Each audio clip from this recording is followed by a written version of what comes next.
ka na ba magpabakuna? Susunod na ako, ikaw na muna. Nakakatakot, anong resulta? Kontrolado, bawal kumontra. Ganon na tayo, di na malabo. Mapagharian na mga diablo. Kahit papano sa kantang to, malaman mo na kung anong totoo. Di mo pa ba nahahalata? Wala ka na ngang magagawa. Ang tanging paraan para makaligtas, magbalik loob ka na ngayon sa taas. Darating ang panahon, di na pera, di na pagkain tutulong sa'yo. Pananampalataya mo na lang, kaso lagi kang abala sa makamundo. Pera, media, artista, ribulto, ang sinasamba ay kung ano-ano. Kahangalan ng paglapit sa Diyos, yan ang bulong ng demonyo sa'yo. Puro kayo pamparampampam, pagpara sa Diyos ang daming hadlang. Malayong distansya pag nasa simbahan, tapos sa bar, okay naman. Napaka-unfair na ng mundo, bilang na lang ang anak na totoo. Lahat tayo'y mamamatay din, handa ka na ba na mangyari ito?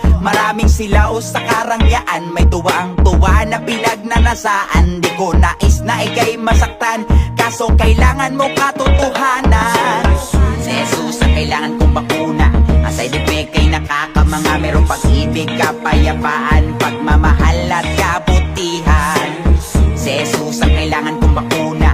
Ang side effect ay nakakamanga, merong pag-ibig, kapayapaan at siguradong kaligtasan. Tulad mo rin ako dati, nakikiayon ako sa mundo. Nagdarasal naman ako pero alipin ang kasalanan ko. Ako'y tinawag, binago, ngayon narinig mo. Dito nagkatakon, sadyang para sa'yo. Pinalaan na tayo, pinakita ng todo, pero bakit wala ka pa rin ginawa? Sa halip magbago, matuto na tayo, pero tila mas lalo ka pang lumala. Babala sa parating na mga salot at mga sumpa. Antayin mong matinding pagpalo sa'yo. Kung hindi ka pa rin nadadala, mayaman mas lalong yayaman, mas lalalang kahalayan.